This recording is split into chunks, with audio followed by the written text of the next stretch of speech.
Are you looking for a roadmap to get out of the rat race? If so, go to www.richdadfreeoffer.com to get a free strategy session with Rich Dad Coaching. Since you're listening to the Rich Dad Podcast Network, you know the world has more to offer you than a day job and a paycheck.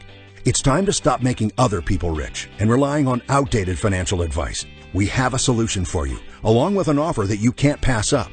For listeners of this show, Rich Dad Coaching is offering a free strategy session that will allow you to plan, improve, and control your financial future. Just go to richdadfreeoffer.com. Rich Dad coaches are trained to find real opportunities specifically for your personal situation, using the same thought process Robert has used for decades to make millions upon millions. Robert's coaches can show you how to eliminate liabilities, build assets, and put more cash in your pocket each and every month. There are limited slots available, so don't wait. Visit richdadfreeoffer.com. That's richdadfreeoffer.com.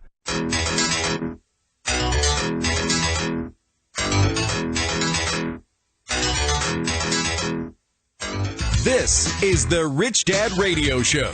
The good news and bad news about money. Here's Robert Kiyosaki. Hello, this is Robert Kiyosaki. It's the Rich Dad Radio Show, and today we have a very, and I do mean very, very special show. And what this program is really about is, was there a rich dad, or is it pure fiction? You know, so many people have come out to me and say, well, you know, somebody said there really wasn't a rich dad. You know, it's on the web and all this. And I go, well, how in the world would they know? You know what I mean? And so, well, I read it on the web. And I'm like, well, how would you know? But today's show is a great show because we'll actually be talking to Rich Dad's son. Any comments there, Kim? Well, this is so exciting. So we've never, ever done this. Rich Dad's son has never done an interview with us or with you, Robert, ever since launching the book. So this is a first. This is a real first. And stay tuned because what you're going to hear are a lot of great stories about entrepreneurship. So if you have a business, thinking about a business, if you really want to know what it takes, you're going to hear some fantastic stories. And then you'll hear from two, Rhodes and Merit scholars. So we were surfing and all this, and we were kind of oddballs, but we had a great time surfing, and we both flunked out, and that was tough because my old man was the head of education, and here I am surfing and flunking out and having a great time. Yet if it wasn't for my rich dad, I don't know where I'd be today because he taught his son and me to be entrepreneurs. And so today's program is, was there really a rich dad? Because we know there's a poor dad. Yeah, we know there's a poor dad. Your dad was the poor dad. Worked his butt off and ended up with nothing. Broke. And my poor dad was, a PhD, head of education, went to Stanford, University of Chicago, Northwestern, University of Hawaii, but he knew nothing about money. And so most of the time we were just surfing, having a great time. So that's what this program is about, is the lessons learned and some of the stories from Rich Dad, who was a hardcore entrepreneur. Now, we can't tell all the stories because this is kind of a family show. But anyway, we'll do our best. There's some good stories. So before we introduce Rich Dad's son, we're going to explain why we've never disclosed. We're coming on the 20-year anniversary of Rich Dad Poor Dad. Came out in 1997, April 1st, but we had to be private about it. And it was really tough because when Oprah called in the year 2000, she says, you're not going on the program unless you can prove there's a rich dad. So take it from there, Kim, because you have to prove it, right? Yeah, because and you made the agreement with Rich Dad's family, Robert, that when you came out with the book, they said, yes, you can write about it, but keep us anonymous because they're a very, very private family. So when Oprah producer called and said, we want Robert on the show, we were all excited. This was the dream of my life. I had all the affirmations and Post-its around, want to be on Oprah. And she gets me on the phone and she says, you must tell me who Rich Dad is. And I said, well, Robert's out in the boondocks of Australia chasing Skippy the kangaroo, and we have an agreement, and I cannot do that. And she kept at me, and she was screaming at me over the phone, you must tell me who Rich Dad is, or Robert's not going on the show. And I'm like, oh, my God. And so I said, I can't believe I'm going to say this to you. I cannot believe it, but if that's what it's going to take, we have an agreement with the family. I cannot disclose, and if that's what it's going to take, Robert's not going to do the show. And I hung up the phone, and I was like petrified. And thank God 2 minutes later she calls back and she goes, okay, how are we going to make this work? And so what I did is I called Rich Dad's son. And I said, you do not have to do this. This is not, you don't have to do this. If you want to, great, but we're not required to do it. If you want to give her a call and explain about Rich Dad, great. If not, no problem. And he was gracious enough, made the call to the producer. The producer was happy, and they were vetted, realized there is a Rich Dad, and they were happy, and the show on Oprah went on, and the rest is history. So all you guys out there who said, well, there really wasn't a Rich Dad, and you believe those idiots out there, this is your show, because you're going to find out there really is or was a Rich Dad. And today we'll be talking to Mike, that was his name in the book, but his real name is Alan. We had to change all of his names and all that. So today's a very special program on near the 20th anniversary of Rich Dad. So welcome to the program, Al. Welcome, Al. Thank you, Rich Dad Ohana. And thank you, Robert, for inviting me to come on and share some of our history together. And lessons. And what I'd like to do is two things. Honor my dad, who's passed away for 6 years now, and who was always very anonymous in his appearance, in his persona, in his knowledge, unless it dealt with people that could help our family. Because he's a traditional Hawaiian where when there is publicity, what comes with it is jealousy. So he had always told me, Al, you stay low-key, you just do what you do, and the good will come out later on. So when I wrote Rich Dad Poor Dad, I had to get your agreement, right? That your name was not going to be used. I had to change your name. Yes, yeah. And no one said anything until it became successful. Then I think 100 people claimed to be Rich Dad. That's right. They came out of the woodwork, didn't they? Everybody was guessing. Yeah. So I asked my dad, I said, hey, where are you at? And he says, nope. He said, when I'm gone, it's fine. But while I'm alive, no, I think there's an honor to being anonymous.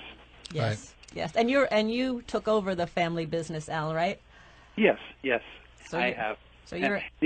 The other thing I wanted to share with the audience was that when Robert and I were going to school, in grade school, meaning 8th, 9th, 10th, all the way to senior, I was a skinny, sickly kid. Robert was a large Japanese American who played on the football team, and nobody messed around with Robert. So somehow Robert and I, because alphabetically in the public school system, we sat next to each other by K last names, we were always together. So when people picked on me, Robert, as a dear friend many, many years ago, would take them outside and beat the shit out of them. You got to have a friend like that. So he became my protector, and I've always remembered that, Robert, and I've never shared that with you until now. Oh, wow. Well, thank you. Once again, we're talking, it's a very special radio program. The question is, was there a Rich Dad, or is there a Rich Dad, or was I lying and all this? Very special program is because Rich Dad's son, my best friend when we're going through school, is today's guest. And we're just being respectful of his dad's wishes that they stay anonymous. And now for the first time, we're just really talking about it. What we want to do today is really talk about some of the lessons about, for all of you who want to be entrepreneurs. I mean, my poor dad was an employee, and he had an employee mindset, go to school and get a job. Whereas your dad had a very different point of view. And, one of the most important lessons I learned from your dad was when this guy Bobby wanted to unionize your company. Remember that? Yes, in Hilo, that's right. And I still remember you called me up and said we got to stand by because if the employees go on strike, we got to shut down the company, right? Yes. So tell that story if you could. Well, in a plantation town like Hilo, where Robert and I are from, it was important that everything be unionized. So the tourist industry was just being born, and they went after the hotels, they went after the bus drivers, and needed to build membership. So they came to our hotel and was able to get a petition to start an election, and their ringleader was the manager. His name was Bobby. Manager of your hotel? Yes, he was the manager, but he was, I guess, the most unhappy. So we went through the election, which took maybe a year and a half because it was so complicated because my dad would not hire attorneys because he didn't have the money. So his deal was walk around with a baseball bat, because the union guys would come around and they would threaten us at our home, and because my dad was pretty slight in build, his mind and his baseball bat was his power. So after the election was held for the third time in our favor, then the union gave up, and it was like a 20-19 kind of a vote. So at that time, the manager, Bobby, came to my dad and said, well, the old-timers call my dad Fada, just so you know, F-A-D-A. That was a pidgin way of saying father. So they said, Fada, I'm hereby giving you my resignation because I made a bad mistake and you're a good person. And my dad, so Fada said, Basil, next to me, you're the smartest guy at this hotel. So guess what? You're not only the manager, you're the general manager, and I'm giving you a raise. And that lesson to me was like priceless. So your dad saw Bobby. You saw his skills and his talents and his leadership and all of that come out of this whole incident. And fascinating. Yes. Fascinating. And on the other side of the story was my dad, the poor dad, and he was the head of the teachers union. So, it was a really, really great education, watching Al's dad, handle the union. He was very anti-union, and my dad, who was head of the teachers union. And so that's how you learn, is because you see both points of view, and they both have different points of view, which are valid. So when we come back, we'll be talking more to Alan about what it was like to be raised by Rich Dad and some of the lessons we learned. And this program is especially important for those of you who really, really want to be entrepreneurs. You would think it's the same as being a school teacher. You're definitely wrong. So it's a very special program. It's the first time we've ever done this. We've never done this before, so this is very exciting. And there's a lot of stories. There are lots of stories and lots of lessons. So when we come back, we'll have more stories and more lessons from Rich Dad. We'll be right back. The Rich Dad Radio Show with Robert Kiyosaki. The Rich Dad coaching staff wants to make you a special offer. But first, they have a rather blunt question. What's costing you more money? Being financially uneducated or stupid? If you're uneducated about creating wealth, you can do something about it. In fact, just listening to this podcast demonstrates that being financially ignorant is not your problem. Robert has said that being stupid is expensive. He doesn't mean to imply that you are not intelligent. He means it is stupid to know that you have options to improve your financial education, but choose not to do anything about it. We encourage you to take a different path and get a free strategy session with a member of the Rich Dad coaching team. Rich Dad Coaching has guided thousands of people to financial freedom by helping them take action rather than just dream. Go to www.richdadfreesession.com right now to learn all the exciting details. There are only a few times where you're faced with a decision that will affect the entire trajectory of your life. This is one of them. Don't let it slip away. The stupid thing to do is also the most expensive, which is to ignore this offer and hope for a miracle. Instead, do what Robert would advise. Put your fears aside and go to richdadfreesession.com and claim your free strategy session while they're still available. There is simply no faster way to turn your dreams and aspirations into actual wealth and financial success. So go to richdadfreesession.com now. It's vital to protect yourself and your company. LLC, LP, S, or C Corp, let Corporate Direct guide you through the process of forming a corporation or LLC. Every business owner and real estate investor needs asset protection. Corporate Direct is owned by Rich Dad advisor Garrett Sutton and is Robert Kiyosaki's choice for corporate formation. Mention Rich Dad and receive $100 off a formation. Call 800-600-1760 or visit online at corporatedirect.com. That's corporatedirect.com. Log on to richdadradio.com while you listen. Now back to Robert Kiyosaki. Welcome back, Robert Kiyosaki, the Rich Dad Radio Show. And today is a very, very special program. You know, for all you people out there who said there is a rich dad or there isn't a rich dad and it's a phony and it's a made-up story, this program is especially for you.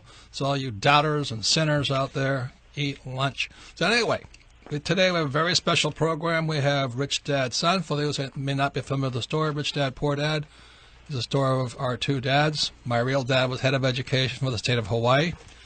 And Al's father was Rich Dad, and he started teaching us at around age 9 to be entrepreneurs. And Rich Dad dropped out of school at, what, 13 or so? Yeah. I mean, he dropped out of school early. But he had to run the family business and all this. The point here is the difference between an employee and an entrepreneur.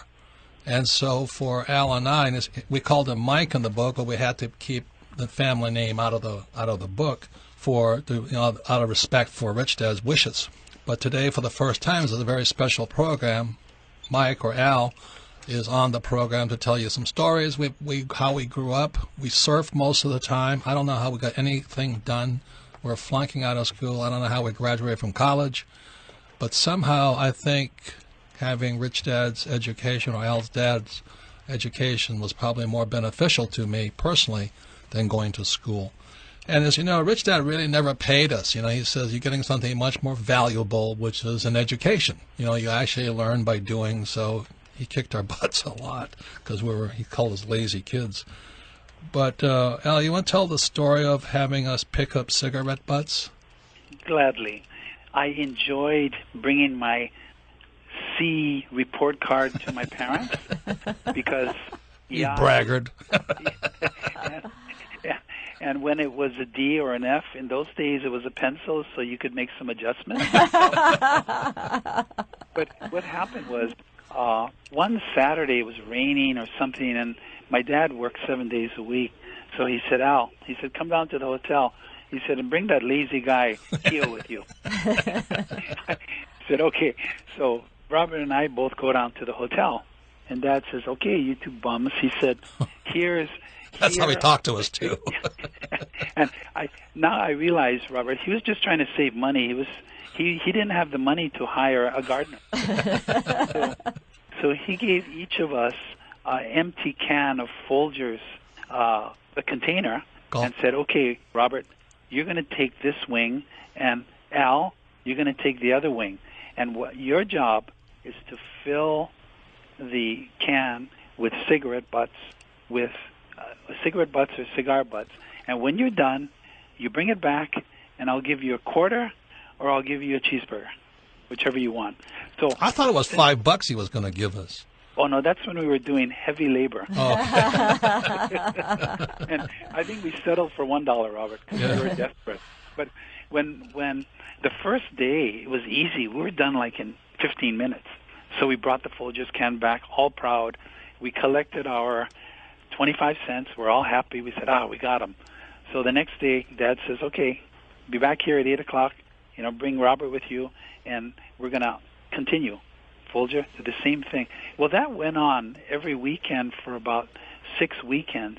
And then the hotel was clean because we had picked up all the cigarette butts. And there was no fresh source of junk. So what Robert and I, we looked at each other and we said, we're screwed. This is getting harder and harder, and this is BS. 25 cents for 4 hours of work, and we just can't find cigarette butts. So he and I says, I think what we got to do is let's outthink Fada.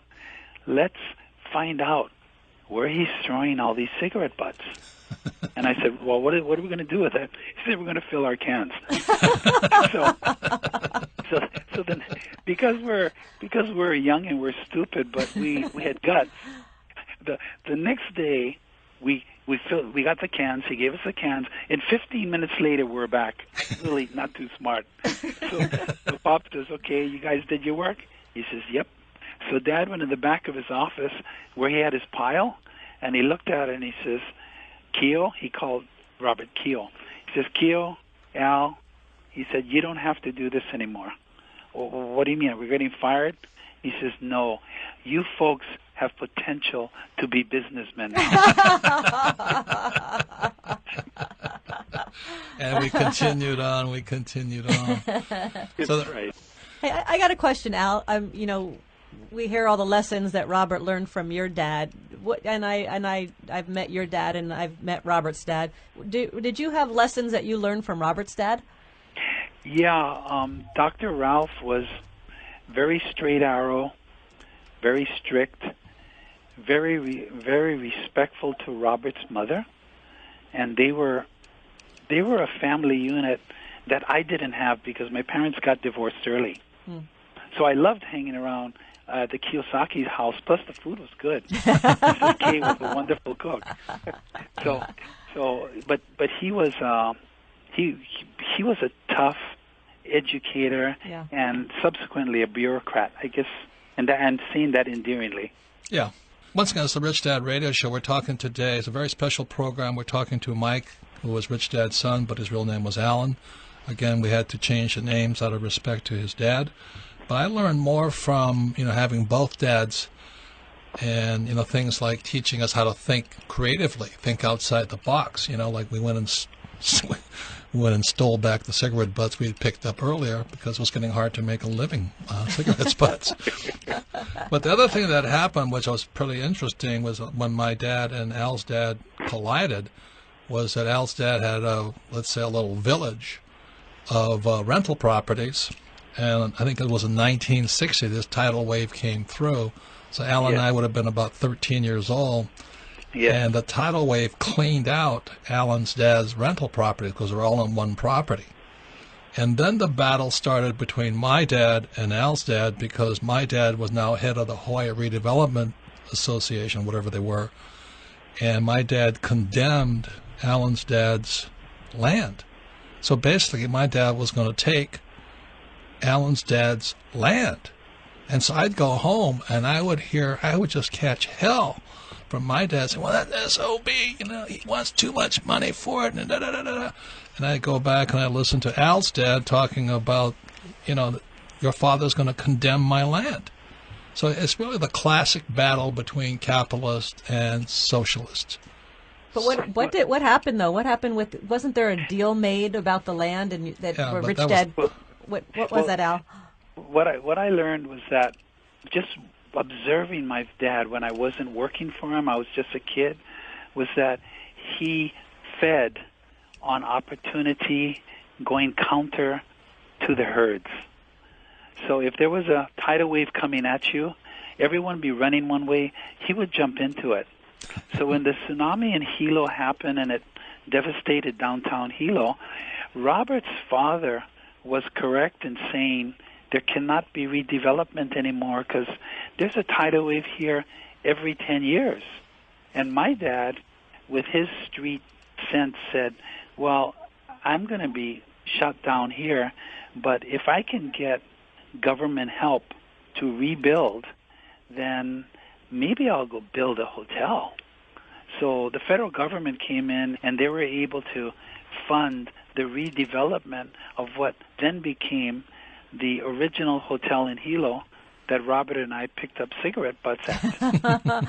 Well, if Robert's father had said, hey, you can rebuild, I think we'd still have a village with rental properties, and that would have been it. Wow. So the tidal wave made your dad richer. Yeah, it was the opportunity, yeah. Yeah. And that was that's the way it went. There were several tidal waves. We're going to tell that story later on. But this is the lesson I learned from actually both dads. Is my dad was a good guy. He condemned all the land, but Al's dad always saw the opportunity in tragedy, or no matter what happened, there was always an opportunity. So that was in 1960, and then not too long later, another giant hurricane. It was a hurricane this time hit Hawaii. Hurricane Iniki. Oh, yeah. This 1992. Okay, Al, this is one of my favorite stories. And by this time, Al's dad had a whole empire going of hotels because, as most entrepreneurs do, they use their funds to expand their business. So he had hotels on all the islands from one disaster. Yeah. So then this next hurricane hits the island of Kauai and cleans out your dad's hotel there, right? Just destroys it. But what did he do? What did he do before the hurricane came? Well, before he did the hurricane, because my dad did not fly because he was afraid of flying. So he lived on the phone, and he was a tremendous delegator of making sure that he was involved in every aspect of the operation, but hired smarter people than him. That was So the it key to allowed success. Yeah. Yes. He had a smart team around him, man. They were sharp. But when Hurricane Iniki came a couple of days prior, he said, "Okay, Al, what you're going to do is you're going to go to the bank and you're going to pull out." It was hundreds of thousands of dollars in cash. Wow. He said, and you're going to put them all in bundles and get ready, fly to Hilo, buy building materials, which is on the southernmost island from Kauai. But conventional people were not thinking of, okay, if something happens, number one, we got to wait for the insurance guy, which we didn't have to because we had cash. Secondly, we got to get building supplies on the island. Forget it. They made the prices triple. But back in Hilo, there was no threat of a hurricane, so there was materials ready. Smart. And they were Hilo laborers that were hungry for work. So he had this all planned ahead of time in case this happens. Yeah. Wow. Yeah. So when it hit, you sent your younger brother over there or something, right? Yes. Well, I also like how your relative got onto a helicopter, a media press helicopter. Well, that was, he had to get there, right? Nobody could get to the island. That was me and my kid brother, who was a musician but is now a pastor. But that's a whole other story. he convinced the ABC News plane to take us as humanitarian workers. So we jumped on board. We got to Lihue Airport. We ran from the plane because the National Guard knew we were not supposed to be there. News people. Yeah, and we just ran and looked for vans where tourists had just abandoned on the street and looked for full tanks of gas. And that's how both Donnie and I were able to each get a van and maneuver our way back to our Kauai Sands hotel. And didn't you guys you pay some National Guard guy who had a bulldozer to bulldoze the wreckage of your hotel into the ocean anyway? Yes, that was once we realized it was a total loss by anyway. Blessing, that the National Guard team that guarded Kapa'a, where Kauai Sands was from the Big Island. So the Big Island people were sticking together. Yeah, they're sticking together, Robert. But here's what I love is it's like whatever it takes. I mean, talk about street smart. Your dad options all the supplies. You guys figure out how to get to the island when nobody can get there. It's off limits to everybody. Figure out how to get to the hotel, and then you see the hotel is a mess. And then what did you do? Well, the first thing Dad did was, okay, we've got to get 20 rooms built. 20 rooms built, no matter what it takes, because we're going to ship in 40 Hilo construction guys, and we're going to pay them cash out of Hilo and leave them a little bit allowance, have their wives or their girlfriends come pick up the money every Friday and give them allowance because they're only going to drink and gamble it away anyway in Kauai. But that's how we're able to get up and running in 7 months while everybody, even Coco Palms today, is still closed. Unbuilt. Yeah. They're still waiting for insurance. They were waiting for insurance. Yeah, so while everybody was in court waiting for insurance money, Al's dad already had his hotel up and running. It was the most profitable time ever because you were the only guys with hotel rooms, right? Exactly, yeah. So once again, it's Robert Kiyosaki, the Rich Dad Radio Show. It's a very special program. We're talking to Mike from the book Rich Dad, Poor Dad. His Rich Dad's son. His real name is Alan. And we're talking about what does it take to be an entrepreneur, how to be creative, think outside the box, and why he is a very rich man. We'll be right back. The Rich Dad Radio Show with Robert Kiyosaki. The good news and bad news about money. Learn about money and investing while having fun. Go to richdad.com to play the Cash Flow Classic game online. Your banker will never ask for your report card. What's most important in entrepreneurship and investing is your financial statement. So go to richdad.com and play Cash Flow Classic to learn anytime, anywhere. Start playing today and take your first steps out of the rat race. Meet and interact with players who have the same goals and aspirations. Best of all, it's free. Go to richdad.com and start changing your life today by playing Cash Flow Classic at richdad.com.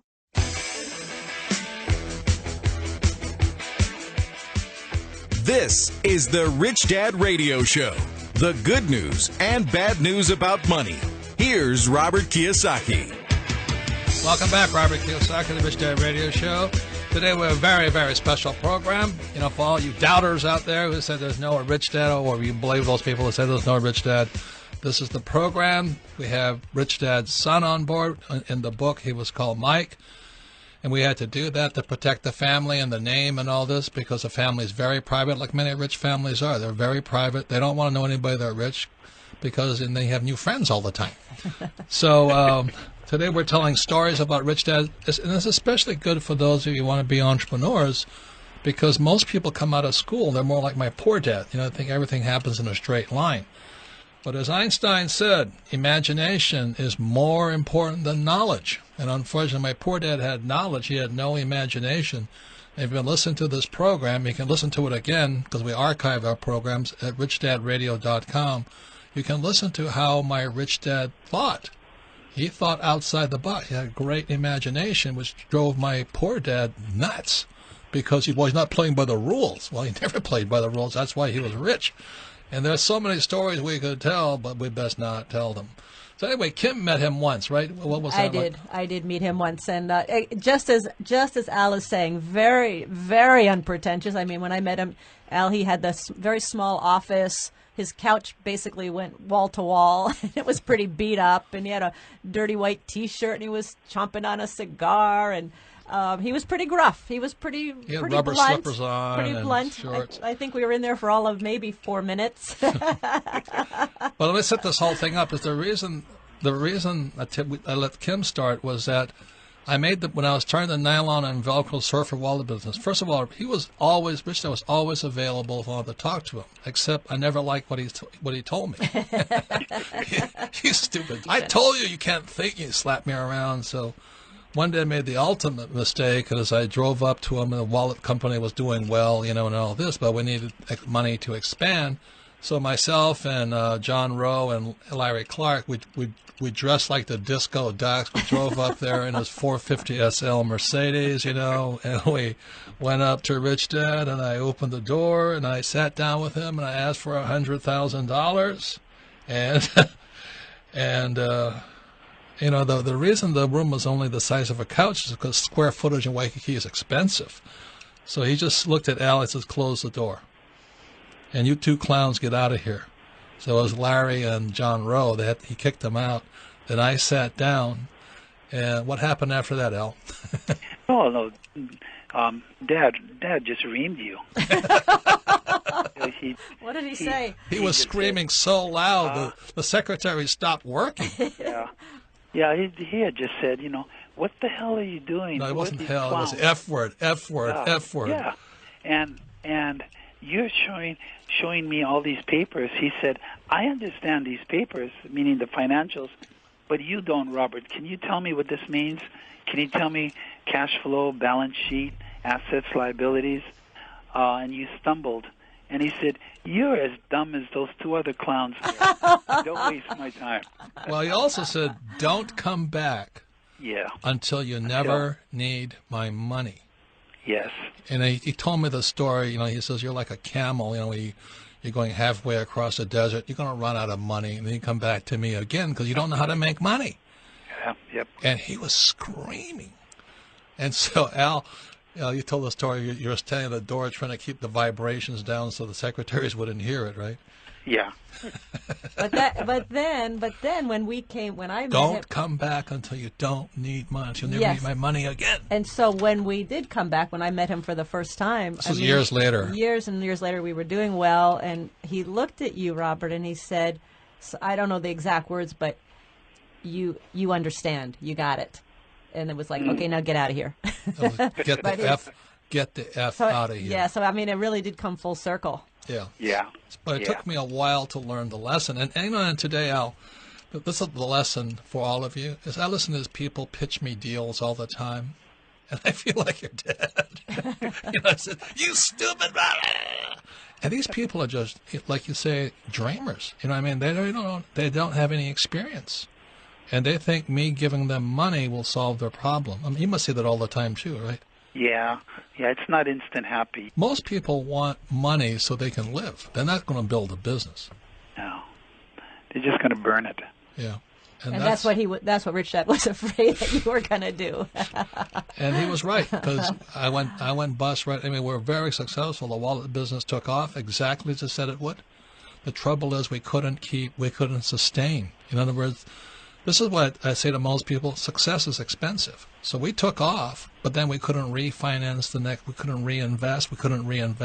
reinvest, So we started borrowing and borrowing just so we could buy more inventory to feed the machine, and we couldn't sustain, and we went down. Right, Al? You just got sucked into the whirlpool, yeah? Yeah, success is expensive. And so one of the lessons when I talk to people who want to be entrepreneurs is, how can you afford to keep reinvesting to grow your company? And that's why the story of your dad, and my dad fighting about the first tidal wave that wiped him out, is that was his seed money to grow his business, right? Yes. Well, but, on the other hand, Robert, you had one poor dad. And my dad was the original rich dad, but you've since had other rich dads that have guided you and Kim until today. Yes. So that in itself is a blessing, that it started something, but the opportunity is still there. Right. Well, more than ever now. I think the greatest gift of all was that your dad, he says his greatest dream was to teach others to be entrepreneurs. He wanted to take young guys under his wing and teach them to be entrepreneurs. Yeah. I remember asking him one day, I said, well, what about me? He says, you're too effing stupid. Yeah, but now look, as a result of Rich Dad, Poor Dad, your dad is doing that. I mean, unbelievable through the success of the book. And let me ask you, Al, did your dad ever talk about Rich Dad, Poor Dad, or Robert and Rich Dad, Poor Dad? Was he surprised at the success of the book? Did you ever have that discussion? He was thrilled, and he was honored that he played a part in it. But other than that, my dad wasn't one to blow smoke or to hug or to praise. The results were in your global brand, Robert, Kim. Yeah, I do remember you telling me, Al, about losing a few employees because they had read Rich Dad, Poor Dad. Yeah. And you lost one because they had read this book and they were going to go out on their own, and then you lost a... And they didn't know that you were the guy in the book. No, they didn't know. Yeah. Your employees did not know. And then another manager said, I just read this book and I'm going to do my own thing. And there was like 3 or 4 employees that left it. You told your dad, and he said something like, that Kiyosaki, it's killing me. Tell him enough already. Enough already. Love it. Yep, and they never knew it was you. So anyway, thank you for being a great friend for all these years and being supportive and, in memory of both our dads. Yeah, how's that for an honor? Yeah, the work goes on because both were great men. Both were great teachers, and they're both SOBs. It's been a great ride, and I thank you and your dad and your family for making a contribution to the world. Oh, and also thank you for teaching the world and continuing your education, and you're not stopping, which is wonderful. No, and we're just getting started, really. Good. So thank you, Al. Thanks for being willing to share your story. My pleasure. So let's wrap this up. The lessons I learned from Rich Dad. For me, the biggest thing was that he wasn't rich when we met him, when Al and I were kids.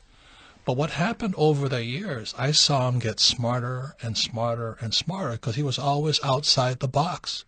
To be successful as an entrepreneur, there's no one right answer. So if I could leave you with that, he had multiple answers. He failed more times than he succeeded. But as the years went on, by the time I was in my 30s, not only was he much smarter, but he was a lot richer. On the other side of it, my poor dad, my real dad, got poorer and poorer and poorer simply because he wasn't learning anything new. He didn't make any mistakes until he ran for lieutenant governor of the state of Hawaii as a Republican. When he lost that election, he lost his job. My mother died. His uncle died, and he was unemployed. And my dad, who had never made mistakes, my poor dad, suddenly was faced with this huge disaster. He didn't have the skills to succeed as an entrepreneur. He tried, but he didn't have it. And that's why I'm so adamant about, people going to school. They're always saying, don't make mistakes. do as you're told. And that's why Rich Dad was so successful. He didn't follow those ideas. And so for Kim and I today, we've made many mistakes. We've done a lot of things that are unorthodox and all this, but that's why we're successful. Because when you try something you've never done before, even if you fail at it, you get smarter. So if I could leave you with that idea. So I'm always doing things. Kim knows I do something not because I need to do it, but I do it because I need to make a mistake. When I make a mistake and do something stupid, then I have to figure out how I'm going to get out of that mess, right? Yeah, and one thing I heard Al say is that Rich Dad always surrounded himself with people smarter than himself. Right. And I think that was one of the problems of your poor dad is because he was the academic, because he had to be the smartest one, he didn't surround himself with smart people. He thought he always had to have the answer, and I think that's why he didn't make it as an entrepreneur. And today, in this this economic turmoil, the people that are really getting screwed and falling behind are the guys who were really smart 10 years ago. I meet so many guys. Well, I'm an accountant. I'm an attorney and all this, but the world has changed, and they can't change with it. So when I meet people who were, smart people 5 years ago, they're obsolete today. So if I could leave you with, that's the reason I want to tell you some of the stories. I wish I could tell you all of them, because some of the things that Rich Dad did were best not said. They weren't illegally immoral and all that, but he was so outside the box because he had no money.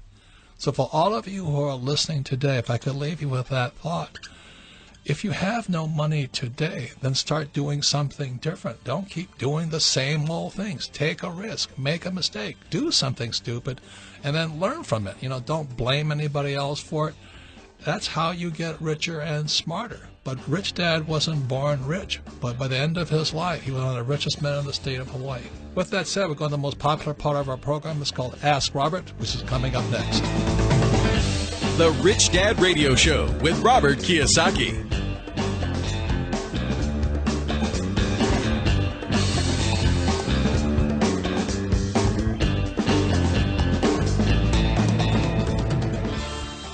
Threats to your business are everywhere. Choosing the right entity is a start, but basic asset protection isn't enough. You must take the next steps and follow the corporate formalities. If you don't, a creditor can pierce the veil of protection and get at your personal assets. Corporate Direct is owned by Rich Dad advisor Garrett Sutton and is used by Robert Kiyosaki to properly maintain his entities. Call 800-600-1760 or visit online at corporatedirect.com. for corporate cleanup and resident agent services in all 50 states.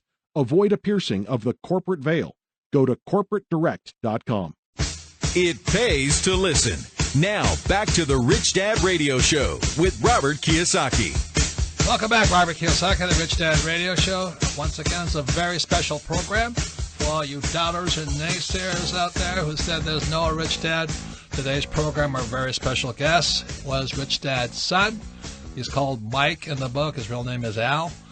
And we're talking about how we grew up together, lessons we learned from Rich Dad, and all this. The reason we play this show and the lessons are important is the reason most people are not successful is because they can't think.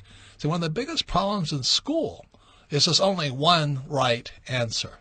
And it's the answer that the teacher has been told to give you as the answer. In real life, to be a successful entrepreneur, and especially if you have no money, you've got to be extremely creative. And that's why Einstein said imagination is more important than knowledge. My poor dad had knowledge, and my rich dad had imagination. And I wish I could tell you all the stories, but I don't think they'd be inappropriate, should we say that. So we're coming in to Ask Robert, because the whole theme of this show is this. Even if you're not born rich, you still have it in you. You can still make it. And not having money is not an excuse. As Al talked about it, every time something happened, Rich Dad saw it as an opportunity. The other thing he had was as he grew older, he had a better team of people around him so he could make better decisions. And as he got older, towards the end of his life as an entrepreneur, he was brilliant, but he was still taking risks, doing things that people say you shouldn't do. Comments, Kim? Well, what I love, Rich Dad was not politically correct by any means, and I think that helped him quite a bit. But I love listening to the stories, and going back to the story we told about Hurricane Iniki. I love that. It's like whatever you have to do, you do it. He's great. Rich Dad was great at solving problems.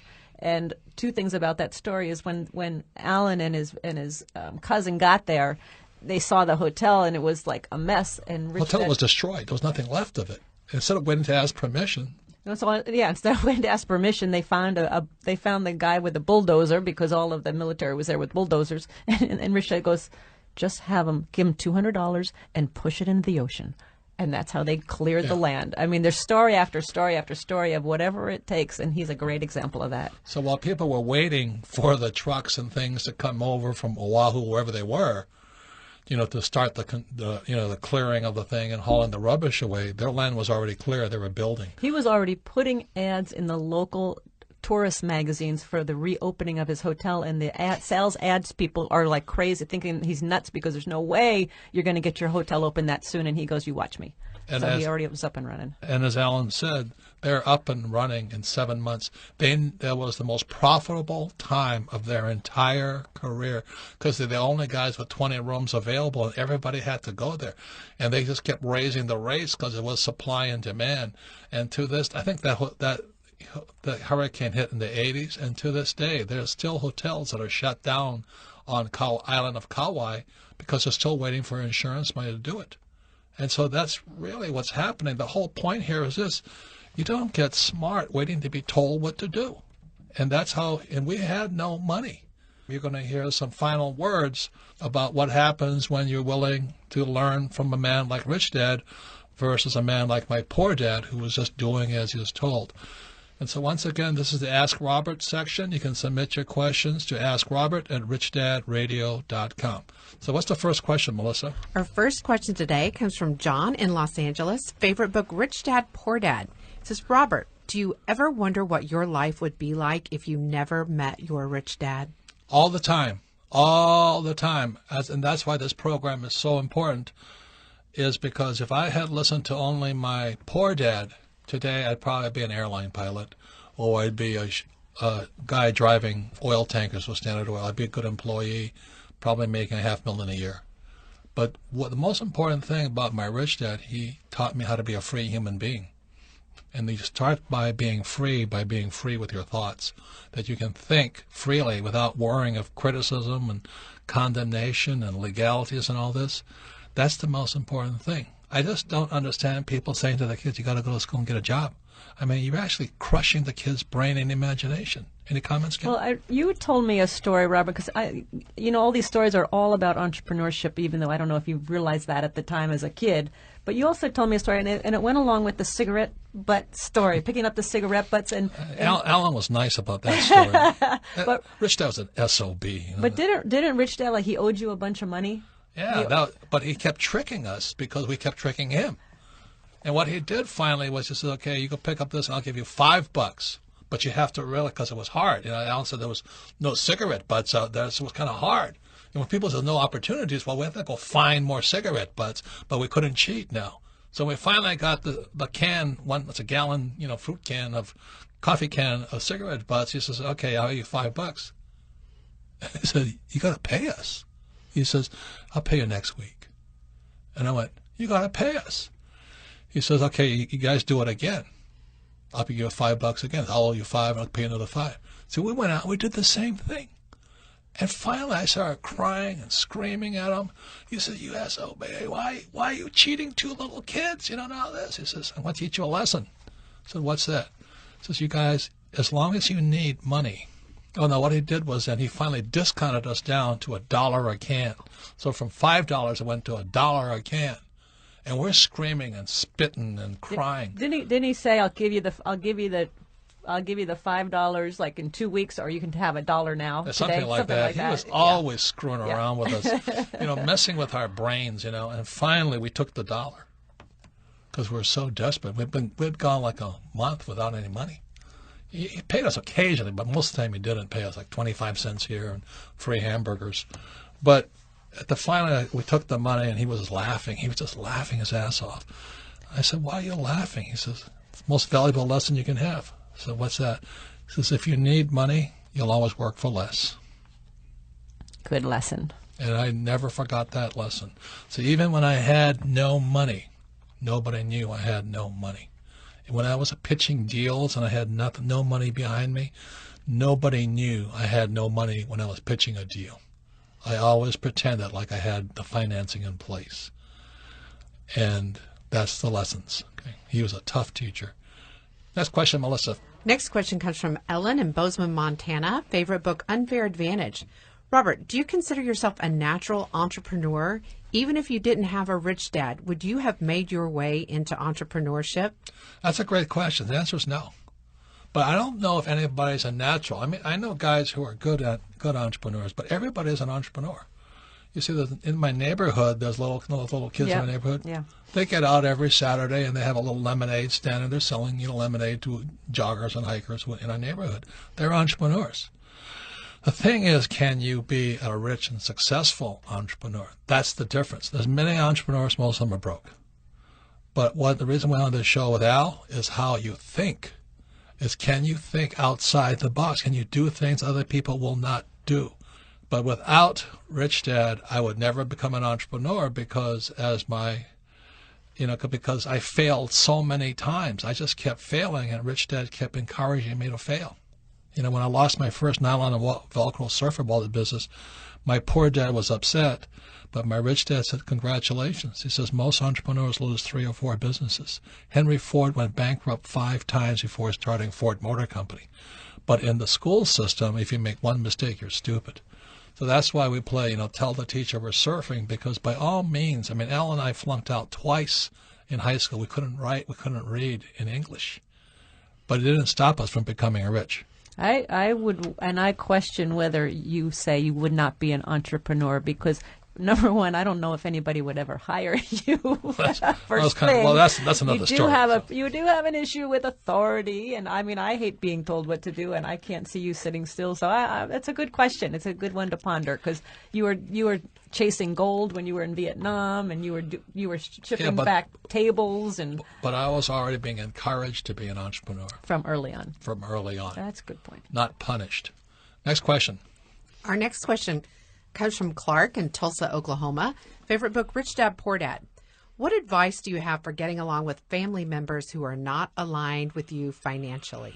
That's a tough question, and I would just say leave dead dogs alone. No, leave sleeping dogs or dead dogs. I don't know if they're sleeping or dead. Sleeping dogs lie. Yeah, leave them alone. You see that? Whatever. No, although everybody can be an entrepreneur, most people should not be because it is so hard for me. I always say start small, make sure you can do one thing a little at a time and all this, get better at it. But most people don't have the patience. They want to get rich quick, right? Yeah, most people don't have they think the same old way. They're doing it the same old way. It's what you say, Robert, go to school, get a job, save money, live below your means, all of that. And I got family members, that's their point of view. That's how they live. And so I don't talk finances to them. I've given them the books. I've told them our point of view, and it comes a point where let them go. I have family members that come up to me and they show me their kids' report cards and they're all straight A's, and I said they're screwed. And family members look at me like I'm nuts. I said, why? The kids are straight A's too, and how can they be screwed? I said, because they can't think. They may be very smart academically, but they're not going to be smart financially or in the real world. As I say to a lot of people, the kid does very well in school, but when you shift environments, education, the classroom's one environment, but you shift to another environment like the football field or surfing, I'll kick the kid's ass. You know what I mean? So environments are everything, and most kids who are A students do well inside a classroom, but can they do well on the streets? And that's where Rich Dad was extremely successful. I'll say this again. He had nothing. He had no education. He had no money. But that made him smarter and better. And towards the end of his life, he had an empire. Most people who are just doing what they're told may not have that. Next question, Melissa. Our last question today comes from Todd in Pittsburgh. Favorite book, Rich Dad, Poor Dad. It says, what would you say is the number one lesson you learned from both your rich dad and your poor dad? It's to be this may sound strange, but to be honest and have integrity. But this is the difference, you see. What most people don't realize, the rules for an entrepreneur are opposite for rules of an employee. Just look at the tax rules. Employees pay a certain level of tax. Entrepreneurs pay no tax. So the whole thing is not only mindset different, and the skill sets are different, but the rules are different. So a lot of times what my rich dad was doing, my poor dad said he was a crook. And when I became successful in Honolulu with my nylon Velcro wallet business, and the newspaper ran a story of me calling me an entrepreneur. This is in the 70s. My poor dad called me up and says, "That's terrible." I said, "What's wrong with being called an entrepreneur?" He says, "It means you're a crook." And that is the point of view of many socialists today. They see Donald Trump as a crook. They see rich people as crooks. But these guys are the academians, you know what I mean? The guys who know all the answers, but they can't do jack. All they have is a paycheck, and they invest in the stock market. So you're going to be an entrepreneur in business. You got to be an entrepreneur. You're going to do real estate. You got to be an entrepreneur. But the rules are different. Points of view are different. Our skill sets are different. And that's why, there'll always be opposing sides. Like a lot of people believe you should give poor people money. I just said that keeps you poorer longer, but we'll never see eye to eye on that. Final words, Kim. Well, my final words is I think, your dad definitely, he was the educator, and your rich dad wanted to take people under his wings and teach them entrepreneurship. So one thing I see in you is you've actually become both your rich dad and your poor dad. Right. So I'm an educator, but I teach people financial education, how to be an entrepreneur. Yeah. Once again, I want to thank all your questions. You can submit your questions to Ask Robert at richdadradio.com. You've been listening to the Rich Dad Radio Show with Robert Kiyosaki. To learn more about the good news and bad news about money, go to richdadradio.com. This has been a presentation of the Rich Dad Radio Network. Please subscribe to us on either iTunes or Android. And for more information, go to www.richdad.com.